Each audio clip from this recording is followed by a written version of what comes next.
ओम शांति 12/1/2024 की मुरली है। मुख्य रूप से बाबा ने कहा, आस्तिक वो है जो ईश्वरीय कायदे का पालन करते, देही अभिमानी रहने का पुरुषार्थ करते, और नास्तिक वो है जो ईश्वरीय कायदों के खिलाफ भूतों के वश हो आपस में लड़ते झगड़ते हैं। आस्तिक बच्चे देह सहित देह के सब संबंधों से बुद्धि योग तोड़ अपने को भाई भाई समझते हैं। आगे कहा, किसी में भी अगर भूत की प्रवेशता है या दृष्टि खराब है तो उसके सामने से हट जाना है, उनसे ज्यास्ती बात नहीं करनी है। स्थायी खुशी में रहने के लिए पढ़ाई पर पूरा ध्यान देना है।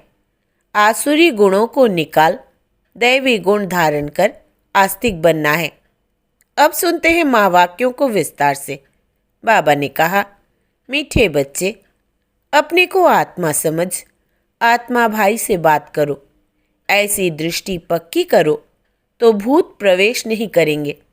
जब कोई में भूत देखो तो उससे किनारा कर लो। प्रश्न है, बाप का बनने के बाद भी आस्तिक और नास्तिक बच्चे हैं, वो कैसे? उत्तर, आस्तिक वो है जो ईश्वरीय कायदों का पालन करते, देही अभिमानी रहने का पुरुषार्थ करते, और नास्तिक वो है जो ईश्वरीय कायदे के खिलाफ भूतों के वश हो आपस में लड़ते झगड़ते हैं। दूसरा, आस्तिक बच्चे देह सहित देह के सब संबंधों से बुद्धि योग तोड़ अपने को भाई भाई समझते हैं। नास्तिक देह अभिमान में रहते हैं। ओम शांति। पहले पहले बाप बच्चों को समझाते हैं कि हे बच्चे, बुद्धि में सदा यह याद रखो कि शिव बाबा हमारा सुप्रीम बाप भी है, सुप्रीम शिक्षक भी है, सुप्रीम सद्गुरु भी है। यह पहले पहले बुद्धि में ज़रूर आना चाहिए। हर एक अपने को जान सकते हैं कि हमारी बुद्धि में आया व नहीं। अगर बुद्धि में याद आता तो आस्तिक है, नहीं आता है तो नास्तिक है।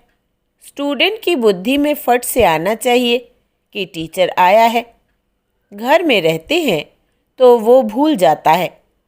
उस रुहाव से बहुत कोई मुश्किल समझते हैं कि हमारा सुप्रीम बाबा आया हुआ है। वो टीचर भी है और वापस ले जाने वाला सद्गुरु भी है।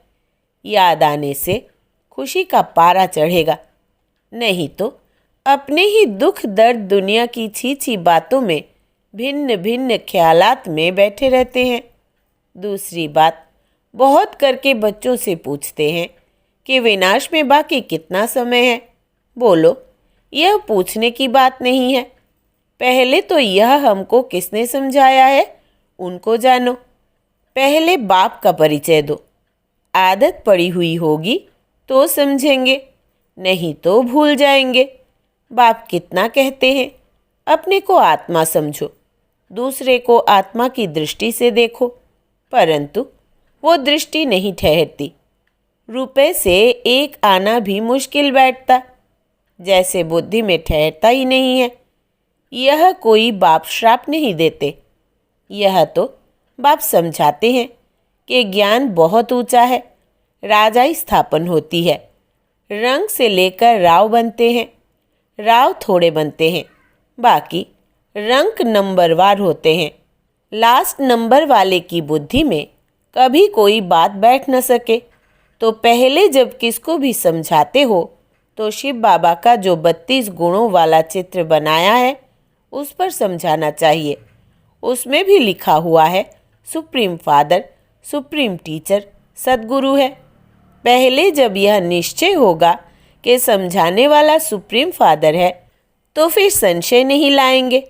बाप बिगर यह स्थापना कोई कर न सके।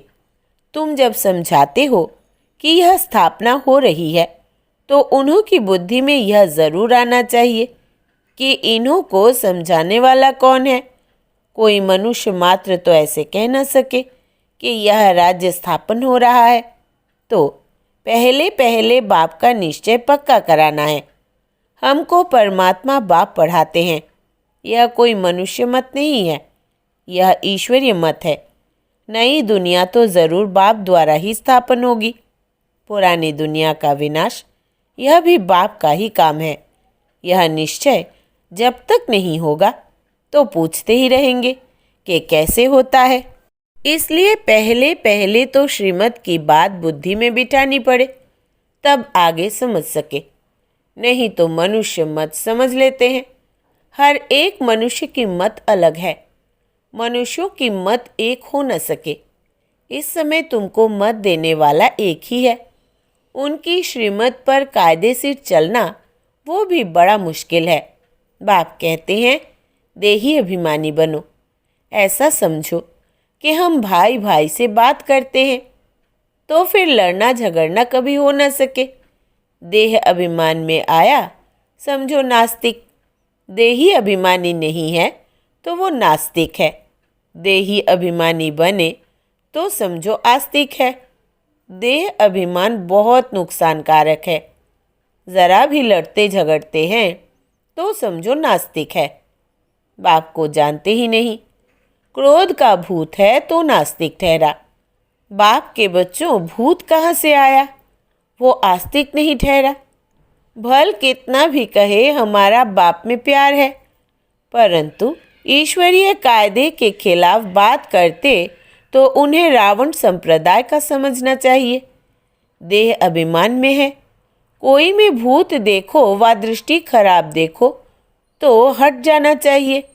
भूत के आगे खड़ा रहने से भूत की प्रवेशता हो जाएगी। भूत भूत में लड़ पड़ते हैं। भूत आए तो पूरा नास्तिक है। देवताएं तो सर्वगुण संपन्न होते हैं। वो गुण नहीं है तो नास्तिक है।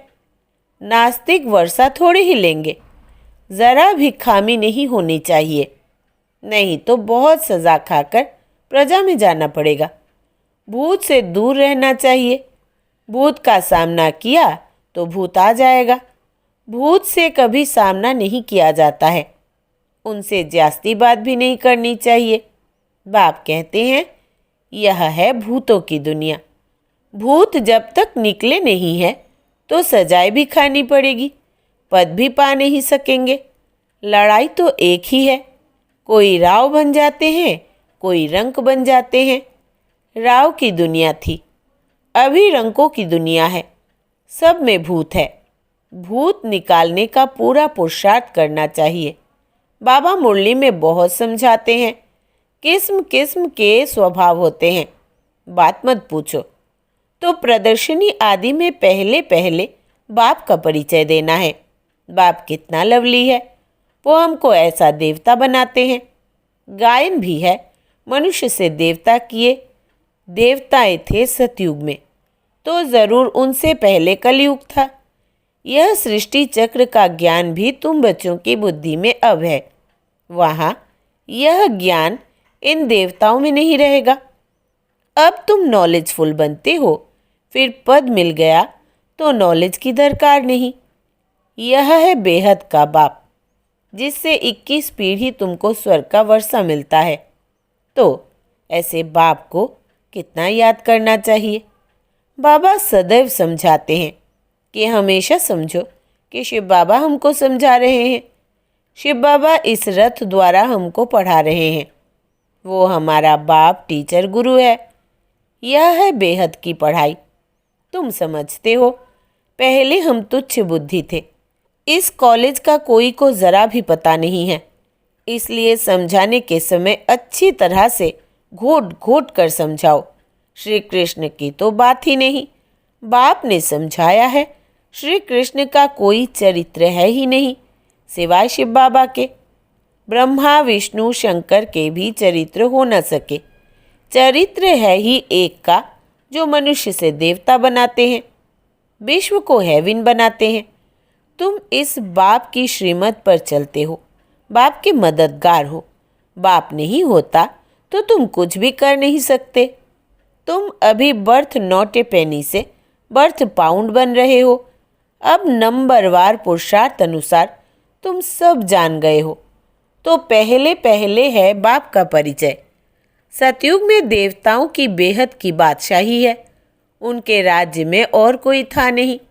अभी तो कलयुग है। कितने ढेर धर्म है। यह एक ही आदि सनातन देवी देवता धर्म कब स्थापन हुआ, यह कोई की बुद्धि में नहीं है। तुम बच्चों की भी बुद्धि में नंबरवार पुरुषार्थ अनुसार है। तो पहले बाप की महिमा पर अच्छी तरह से समझाना चाहिए।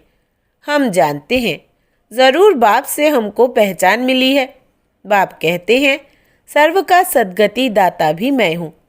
कल्प कल्प मैं तुम बच्चों को राय देता हूँ कि अपने को आत्मा समझो और मुझे याद करो, तो आत्मा पतित से पावन बन जाएगी। आत्म अभिमानी भव। दूसरे को भी आत्मा समझने से तुम्हारी क्रिमिनल आई नहीं होगी। आत्मा ही शरीर द्वारा कर्म करती है।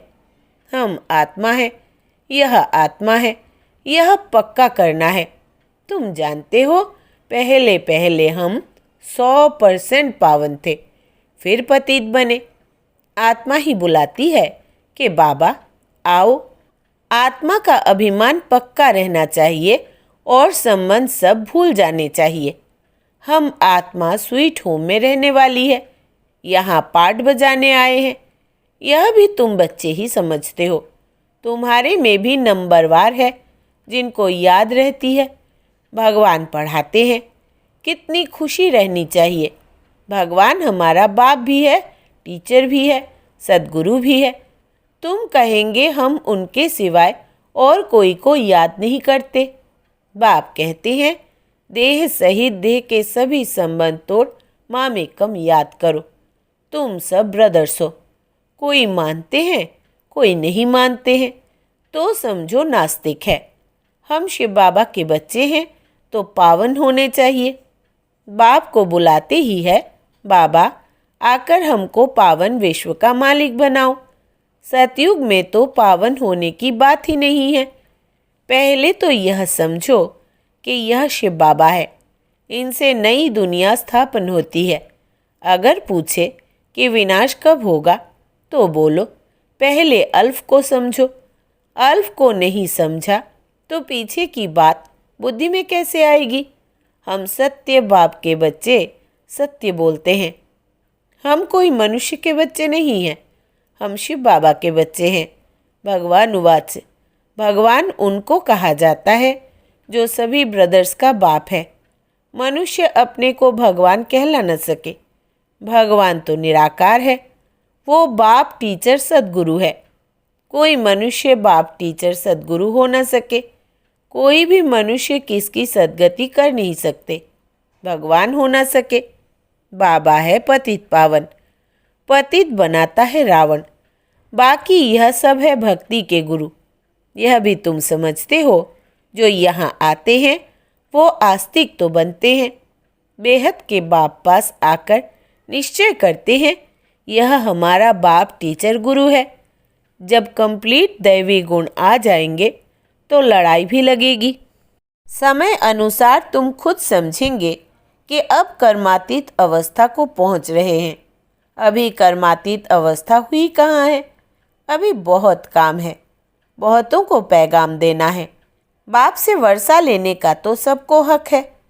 अब तो लड़ाई जोर से होगी, फिर यह हॉस्पिटल डॉक्टर आदि कुछ नहीं रहेंगे। बाप बच्चों को सम्मुख समझा रहे हैं कि तुम आत्माएं 84 जन्म शरीर धारण कर अपना पाठ बजाती हो। किसी के 70-80 जन्म भी होंगे। अभी जाना तो सबको है, विनाश होना ही है। अपवित्र आत्मा जा न सके। पावन होने लिए बाप को ज़रूर याद करना है। मेहनत है। 21 जन्मों के लिए स्वर्गवासी बनना है। कोई कम बात है क्या। मनुष्य तो कह देते फलाना स्वर्गवासी हुआ। अरे स्वर्ग है कहाँ, कुछ भी समझते नहीं। तुम बच्चों को बड़ी खुशी रहनी चाहिए कि भगवान हमको पढ़ाते हैं, विश्व का मालिक बनाते हैं। खुशी एक होती है स्थायी, दूसरी होती है अल्पकाल की। पढ़ेंगे पढ़ाएंगे नहीं तो खुशी क्या होगी। आसुरी गुणों को भगाना है। बाप कितना समझाते हैं, कर्म भोग कितना है। जब तक कर्म भोग है तो यह निशानी है अभी तक कर्मातीत अवस्था हुई नहीं है। अभी मेहनत करनी है। कोई भी माया के तूफान ना आए। बच्चों को यह निश्चय है कि बाप ने हमको अनेक बार मनुष्य से देवता बनाया है। यह बुद्धि में आए तो भी अहो सौभाग्य। यह बेहद का बड़ा स्कूल है, वो होता है हद का छोटा। बाप को तो बहुत तरस पड़ता है, कैसे समझाऊं? कोई से तो अब तक भी भूत निकले नहीं हैं। दिल पर चढ़ने बदले गिर पड़ते हैं। कई बच्चियां तो तैयार हो रही है अनेकों का कल्याण करने के लिए। अच्छा, मीठे मीठे सिकिलधे बच्चों प्रति माता पिता बाप दादा का याद प्यार और गुड मॉर्निंग। रूहानी बाप की रूहानी बच्चों को नमस्ते। हम रूहानी बच्चों की रूहानी बाप दादा को याद प्यार, गुड मॉर्निंग और नमस्ते बाबा नमस्ते। धारणा के लिए मुख्य सार। पहला, कोई भी बात ईश्वरीय कायदे के खिलाफ नहीं करनी है। किसी में भी अगर भूत की प्रवेशता है या दृष्टि खराब है तो उसके सामने से हट जाना है, उनसे जास्ती बात नहीं करनी है। दूसरा, स्थायी खुशी में रहने के लिए पढ़ाई पर पूरा ध्यान देना है। आसुरी गुणों को निकाल दैवी गुण धारण कर आस्तिक बनना है। वरदान है, निश्चय और नशे के आधार से हर परिस्थिति पर विजय प्राप्त करने वाले सिद्धि स्वरूप भव। विस्तार है, योग द्वारा अब ऐसी सिद्धि प्राप्त करो जो अप्राप्ति भी प्राप्ति का अनुभव कराए। निश्चय और नशा हर परिस्थिति में विजयी बना देता है। आगे चलकर ऐसे पेपर भी आएंगे जो सूखी रोटी भी खानी पड़ेगी, लेकिन निश्चय, नशा और योग के सिद्धि की शक्ति सूखी रोटी को भी नरम बना देगी, परेशान नहीं करेगी। आप सिद्धि स्वरूप की शान में रहो तो कोई भी परेशान नहीं कर सकता। कोई भी साधन है तो आराम से यूज़ करो, लेकिन समय पर धोखा ना दे, यह चेक करो। स्लोगन है, निमित्त बन, यथार्थ पाठ बजाओ तो सर्व के सहयोग की मदद मिलती रहेगी। निमित्त बन, यथार्थ पाठ बजाओ तो सर्व के सहयोग की मदद मिलती रहेगी। अव्यक्ति साइलेंस द्वारा डबल लाइट फरिश्ता स्थिति का अनुभव करो। विस्तार है, किसी भी कार्य में नवीनता की इन्वेंशन के लिए एकाग्रता की आवश्यकता होती है। चाहे लौकिक दुनिया की इन्वेंशन हो, चाहे आध्यात्मिक इन्वेंशन हो, एकाग्रता अर्थात एक ही संकल्प में टिक जाना, एक ही लगन मगन हो जाना, अपनी शांत स्वरूप स्थिति में स्थित हो जाना, इससे बुद्धि का भटकना सहज ही छूट जाएगा। देह और देह की दुनिया सहज भूल जाएगी और डबल लाइट फरिश्ता स्थिति का अनुभव होने लगेगा। अच्छा, ओम शांति।